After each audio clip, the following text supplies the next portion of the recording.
here, as promised, is my detailed report of my 1980 Bayliner mutiny, after owning it for a little over 3 months. First, we'll have a closer look at the interior, so I can show you the condition and all the luxuries that a 1980s boat would provide. Given that the boat is over 40 years old, the interior is in a great shape. First of all, it's mostly in its original factory condition. Almost no parts are missing, there are no signs of excessive tinkering around by previous owners, and almost everything is where it belongs and fully functional. The seats can be folded down to turn them into a bed.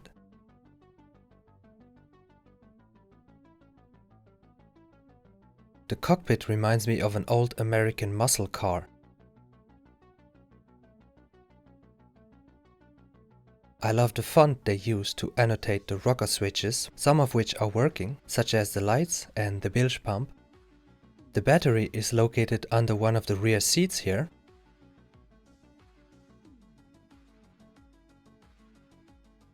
There is ample storage space all around the sides of the boat, and here too the paneling is in great condition.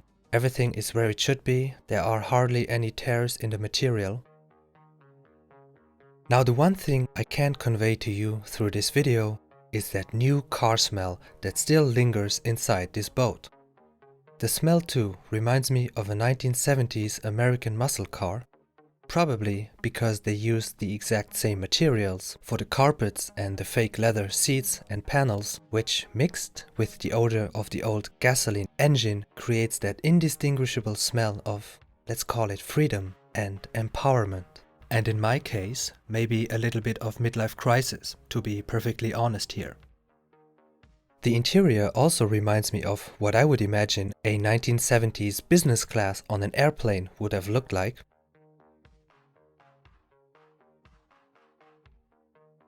There are wooden ornaments left and right to step into the boat. And I especially like these little stairs where you can step in from the front of the boat after opening up the middle window.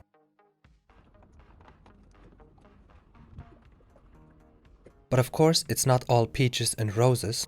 Some of the seats have big tears in it. By the way, if you have any idea how to fix those, I'll be happy to take your suggestions. The port side seats are broken.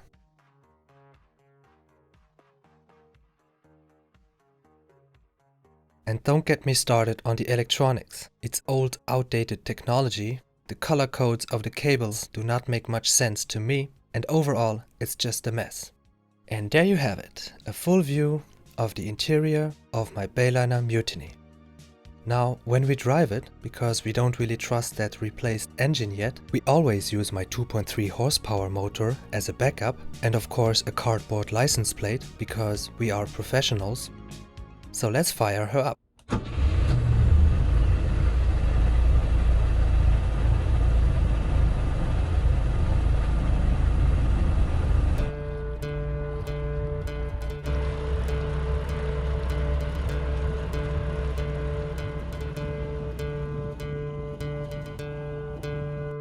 The fenders, by the way, are mandatory.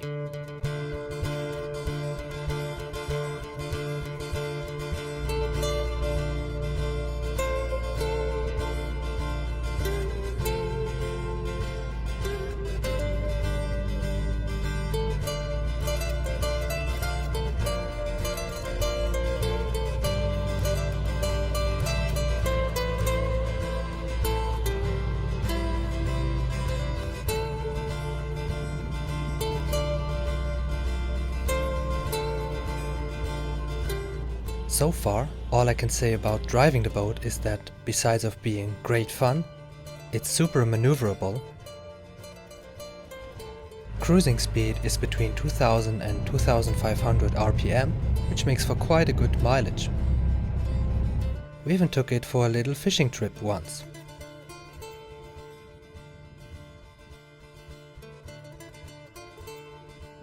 Docking the damn thing should be easy because it's so small, but for some reason the reverse gear is extremely hard to put in, and when I switch back to neutral, I usually overstep the point and it goes back to the forward gear, making me look like a mere amateur, which I am, of course, all joke put aside.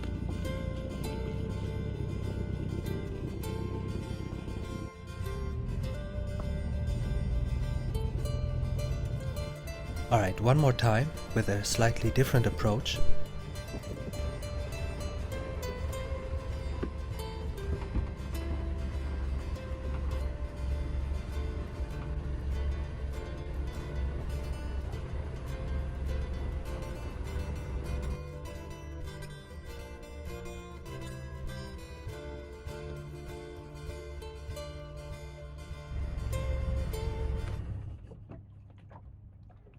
And so that's the story of my Bayliner. The next time you'll see it in one of my videos is most likely gonna be when we get it ready for its big winter sleep. Until then, let's move on to something different. In our last episode I showed you how I started to build the steel frame for a new shelf that I'm building to put in our Victron Quattro inverter charger. Well, today, let's continue with that. First, I cut some more steel angle profiles to continue building the frame.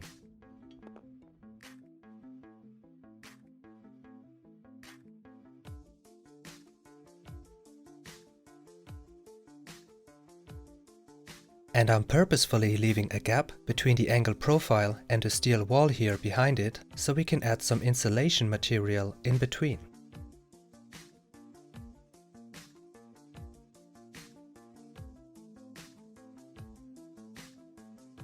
Here I'm putting in a little T-profile to give the bottom shelf additional strength.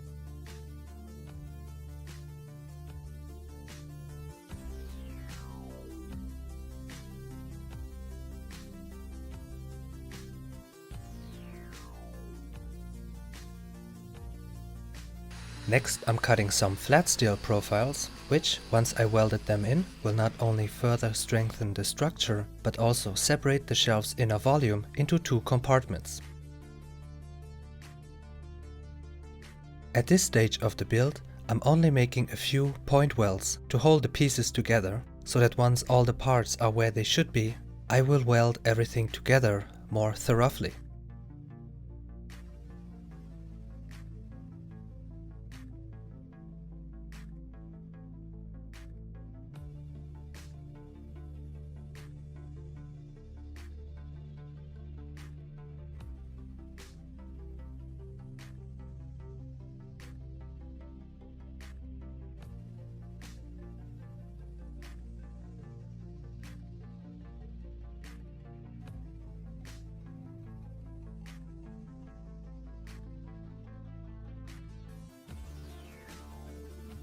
Alright, now all that's left is to cut and weld in a few more flat profiles so that we can have a good solid base to put in the wooden boards later on.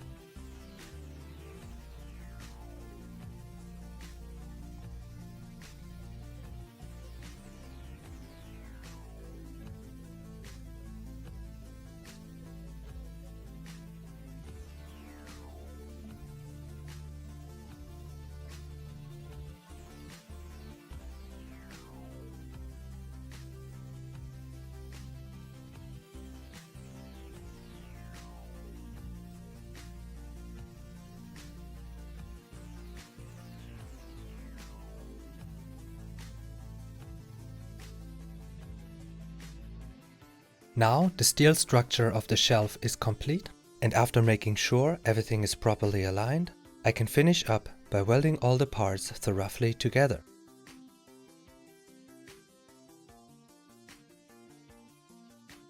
Next I put down a coat of primer, and with that we can have a look at the result.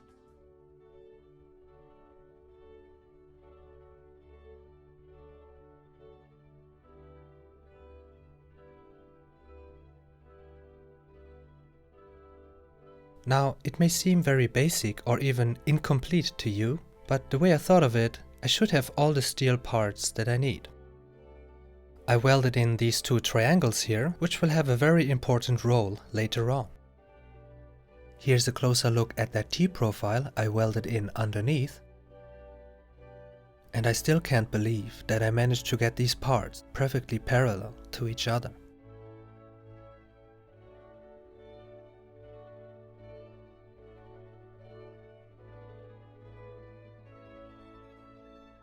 And the best thing about the shelf is that it's actually freely suspended so that we can access the floorboard underneath and make use of the space for storage. And even though my welds are not very beautiful, the whole structure is very robust. So, in a future episode I will show you how I put in the wood into the shelf and eventually place the Victron Quattro inside of it.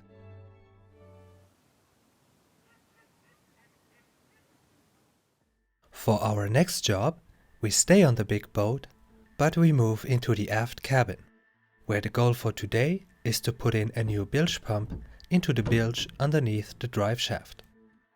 That's the lowest point of all the bilges, and originally they placed the bilge pump in here as well.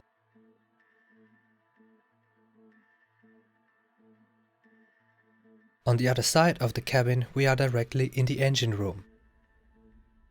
I'm gonna reuse this stainless steel plate to attach the bilge pump to, because that's how the previous owner did it, and I don't see any problem with that, so why not apply the same system?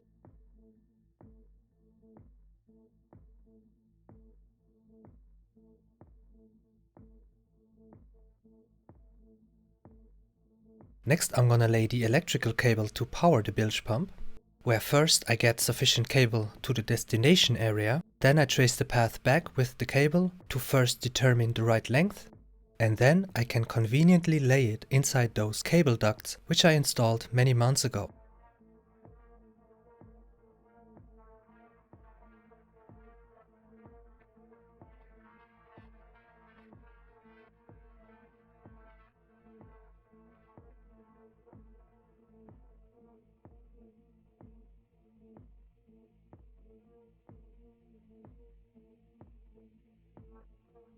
Once the cable is laid and I attach the right terminals, I connect the positive cable here to my unswitched distribution, which I would like to explain here right now. This assembly here is where the power comes from the battery and is then forwarded to the main DC distribution. I used a pure copper bar to connect the three components. So let's have a look at what we got here. On the very left we have a 250 amp fuse.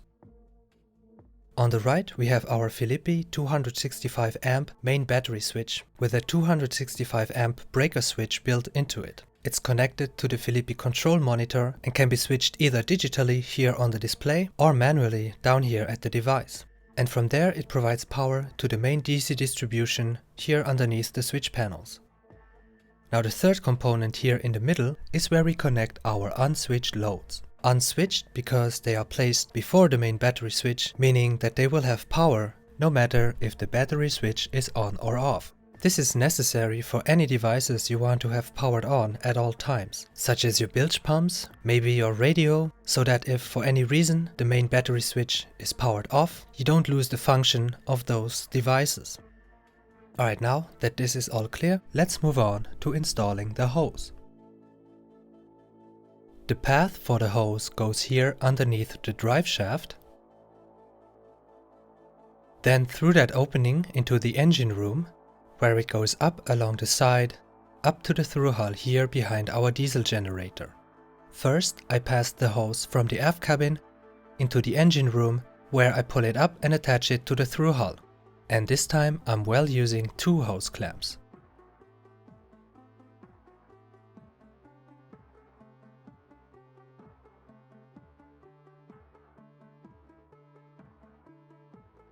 Right now the hose is lying directly on the steel, but I'll take care of that later.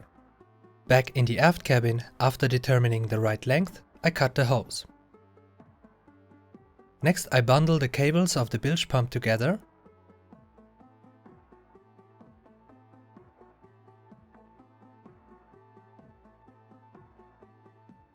And then I add a couple of Wago clamps. Next I attach the hose onto the bilge pump, once again using 2 clamps. And then it's time to connect the electrical wire.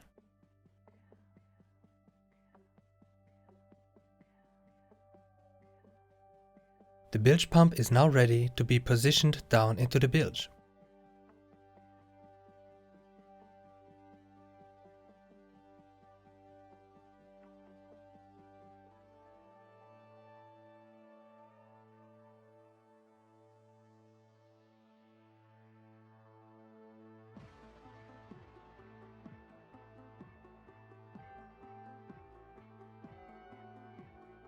I'm using a leftover piece of hose, which I cut open on one side, to protect the hose where it's lying on the steel.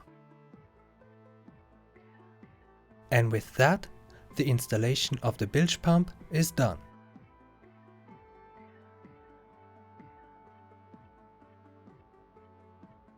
The bilge pump is now quietly lying there, waiting for something to go wrong so it can fulfill its purpose.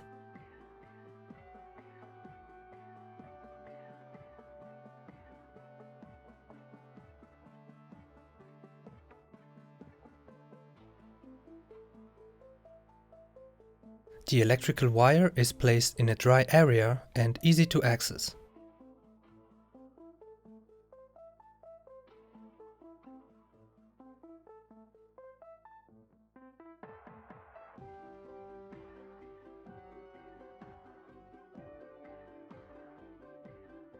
Later on, I will install a manual override button somewhere in this area. But for now, I'm gonna leave this as it is, having the peace of mind to know that if something goes wrong, the bilge pump will be there to take care of it.